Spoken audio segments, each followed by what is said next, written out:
Ó Mãe Santíssima, intercedei por nós para que possamos bem compreender os ensinamentos de vosso Divino Filho, nosso Senhor e Salvador Jesus Cristo, e as explicações dos pais da Igreja.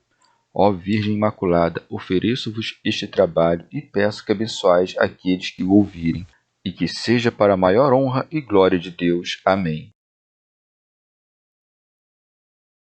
Senhor onipotente, purificai o meu coração e os meus lábios.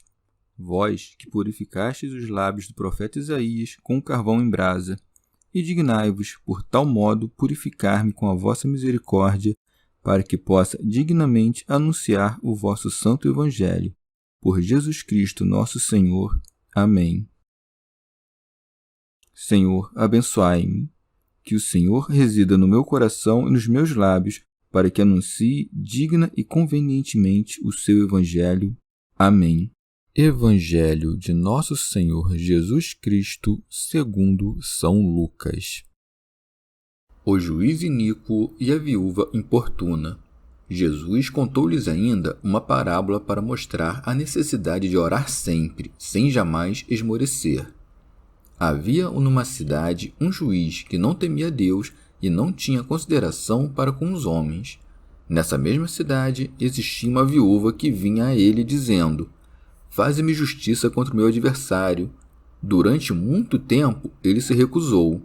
Depois pensou consigo mesmo: embora eu não tema a Deus nem respeite os homens, contudo, já que essa viúva está me dando fastio, vou fazer-lhe justiça, para que não venha por fim esbofetear-me. E o Senhor acrescentou: escutai o que diz esse juiz iníquo. E Deus não faria justiça a seus eleitos que clamam a ele dia e noite, mesmo que os faça esperar? Digo-vos que lhes fará justiça muito em breve. Mas, quando o Filho do Homem voltar, encontrará a fé sobre a terra? Comentários dos Pais da Igreja. Teofilacto Diócrida. Depois de recordar os castigos e sofrimentos que esperam os discípulos, Nosso Senhor indica-lhes o remédio, que consiste no orar assídua e ponderadamente. Daí, contou-lhes ainda uma parábola para mostrar a necessidade de orar sempre, sem jamais esmorecer. São João Crisóstomo. O Redentor agora te instrui no que deves fazer, que não cesses de orar e que medites nos benefícios que lhe pedes. Com efeito, ele deseja que recebas, por meio da oração, o que já de si, pela sua bondade intrínseca, inclina-se a te dar. Como deixaria Nosso Senhor de atender tuas orações quando Ele mesmo te instrui a orar sem cessar? Acolhe, pois, com gosto as exortações de Nosso Senhor. Deves querer aquilo que Ele quer e rejeitar o que o mesmo Senhor proíbe. Considera, por fim, este privilégio que te é concedido. Por meio da oração, te diriges a Deus e lhe pedires tudo o que desejas. E ainda que o Senhor nada diga por meio de palavras, responde com bênçãos e não desdenha do quanto pedes, enfadando-se apenas quando tu silencias. São Beda. Deve-se acrescentar que a injunção de orar cumpre-se também por meio do ofício das horas. E ainda, tudo mais que o justo faz ou diz em conformidade com o Senhor deve ser considerado como oração. Santo Agostinho.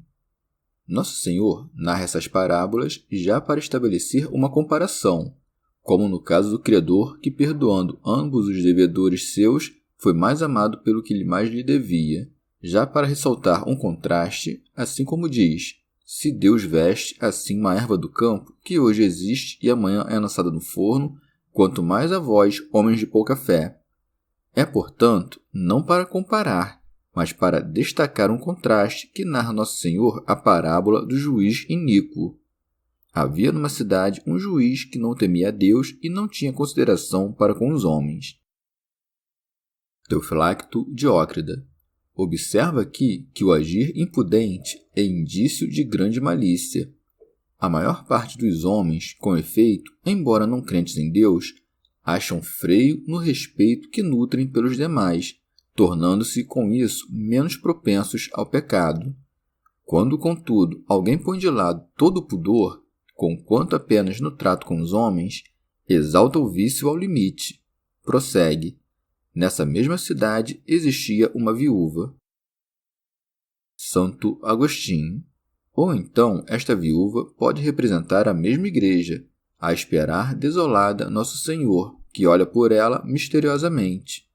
A petição que lhe dirige: faze-me justiça contra o meu adversário. Durante muito tempo ele se recusou, leva-nos a inquirir por que fundamento os eleitos rogam a Deus por vingança, como fazem os mártires no Apocalipse de São João, se bem que, com efeito, sejamos claramente aconselhados a orar por nossos inimigos e perseguidores. Deve-se compreender, portanto, que a vingança dos justos consiste na perdição de todos os iníquos. Estes perecem de duas maneiras: ou quando se convertem à justiça, ou quando, pelos suplícios de que padecem, fica-lhes tolhida a capacidade de fazer o mal. Por conseguinte, se todos os homens se convertessem a Deus, restaria ainda o diabo para ser condenado no fim do mundo. E se diz, não sem razão, que os justos, quando desejam que o fim chegue, desejam, de fato, vingança contra seu inimigo mortal. São Cirilo. Não importa quantas vezes sejamos ofendidos, devemos sempre haver por glorioso o poder esquecer o mal que nos é feito. E quantas vezes pecarem, ofendendo a glória de Deus, aqueles que travam combate contra os ministros dos dogmas divinos, tantas vezes devemos rogar a Deus, pedindo-lhe auxílio e clamando contra os adversários de sua glória. Santo Agostinho. A insistência da viúva dobrou o juiz iníquo, que lhe concedeu o quanto desejava.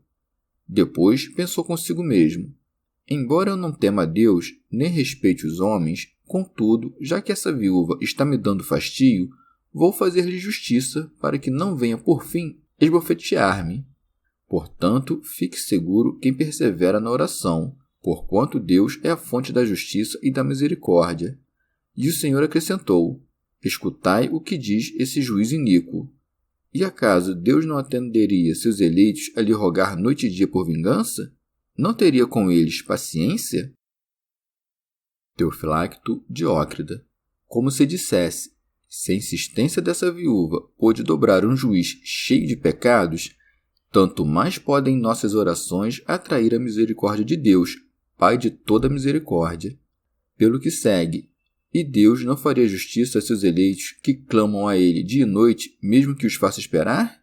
Houve quem deu a essa parábola uma mais sutil interpretação, cuidando que a viúva representa toda a alma que se separou do primeiro marido seu, ou seja, do diabo, inimigo dela, ao se apresentar diante do Deus de justiça, o qual, como consta na parábola, não teme a Deus, porque Ele próprio é Deus, nem respeita os homens, porque não faz acepção de pessoas.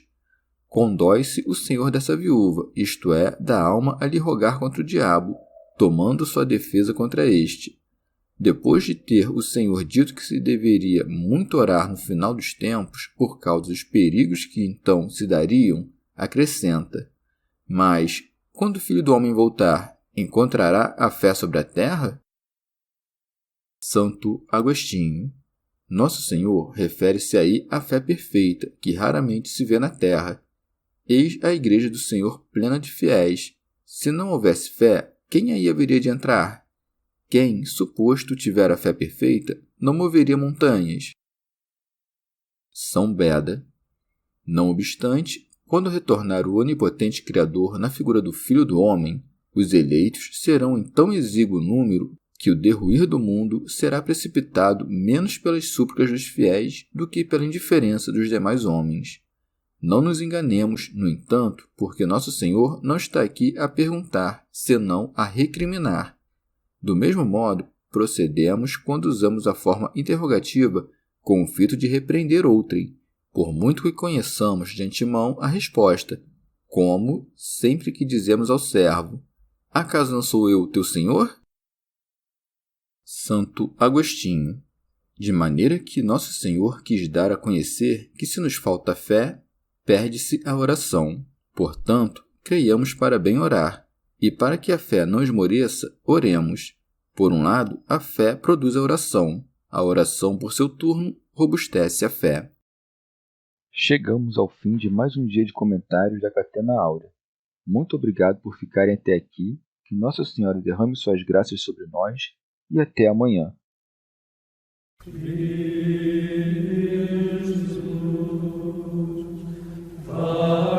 Jesus,